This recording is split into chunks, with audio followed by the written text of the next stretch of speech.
Verse from Proverbs, chapter 18, verse 17. And this is what it tells us. The first to present his case seems right, till another comes forward and questions him. It has nothing to do with left or right. Somebody will come on and say something, and unquestioned and unchallenged, it will stand as a fact. However, it doesn't happen.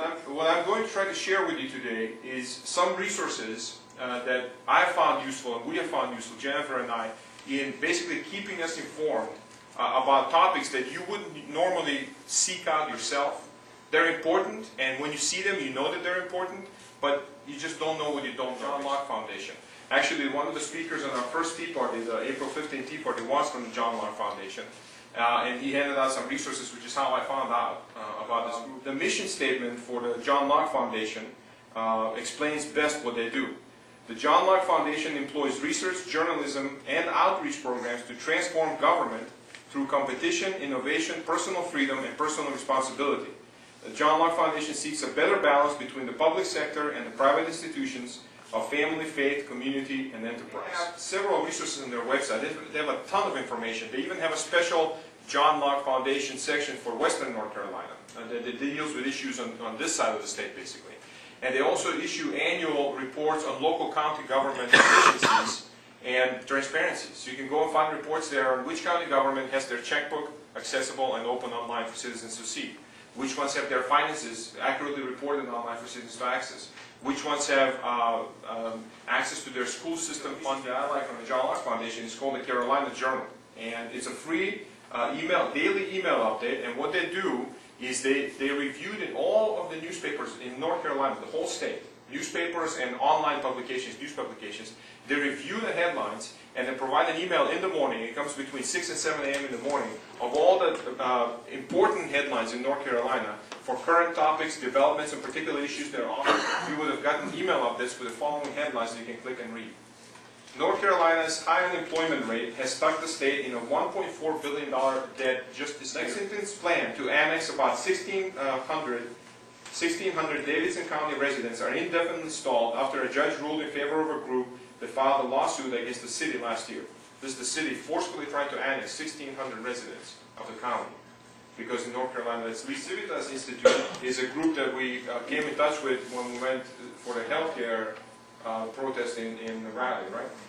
Just briefly, we spoke to one of the persons from that group, but their mission statement is the vision of the Civitas Institute is of a North Carolina whose citizens enjoy liberty and prosperity derived from limited government, personal responsibility, and civic engagement. I mean, this is exactly what our group is about. And now we're talking about involvement. These people also have newsletters, email newsletters. However, they have a free newspaper that they just started. This is the first edition. And it's free to sign up to. I put the link in the resources there where you can sign up to this newspaper here. And you can look at it. I'll put it up on the table out there. You can look through it. It just came this month, or just a week ago or something. It's very recent. Some of the stories in this first issue of the paper. During recession, family budgets go down, state spending. Senator Debbie Clary's email updates and website. Senator Clary has been a friend of the 912 group. She's spoken a couple of times when her schedule allows her to visit with us over here. But her office sends out periodic emails that summarize legislative activity in Raleigh.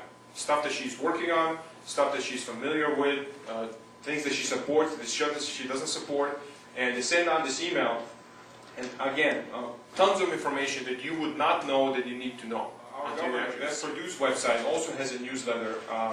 Sign up. Her office sends periodic emails regarding programs and activities that the governor and the state government are working on. As a personal disclaimer, I'm not recommending this site as a factual source. However, I'm recommending it for you to be aware of what are the topics that our government is working on. What are the topics that our governor is hands-on working on at the moment, so that you may, from there, start researching them and reading about them yourself and find out, is this legitimate, is this not legitimate, is there more to the story or not? And the second one is, these email updates also send the governor's schedule for speaking engagements, or just meetings, or just meet and greet occasions. That's useful as well. If she's around our area over here and you have something particular you want to talk to her about, this email is a good way to keep up with your schedule and know when you can actually meet and talk. It's a little bit more general, which is a service that Google provides. It's called Google Alerts. Google Alerts is a service that you go in and you provide your email address and you type in the keywords that you're interested in. So, for example, like I said, North Carolina budget or spending increase. Let's say those words are interesting to you. You put that in and your email address, and what Google will do is every time they find on the internet a new article or a new website that discusses North Carolina spending increases, they will send you an email with a link to that. So I have to just sit and keep digging every day, because on most days you will find nothing. And Google's tool will do this for you. It's very useful. There is another warning that I'm going to close with in Proverbs, together with this encouragement to act with these resources and act against what we're dealing with. Proverbs 18:9 says this: one who is slack in his work is brother to one who destroys. Awakening statement. You know, when you see it, it's like, okay, well, I'm just going to do my job, and I'm going to pay my taxes, and then just let people do what they're doing. And I'm not going to get involved in it, so I'm not going to be part of the problem. Well, you are. I am. If I'm not working, I'm part of the problem, because I'm not stopping the ones that are destroying our country. And they are destroying our country, and our state, and our county, and our homes.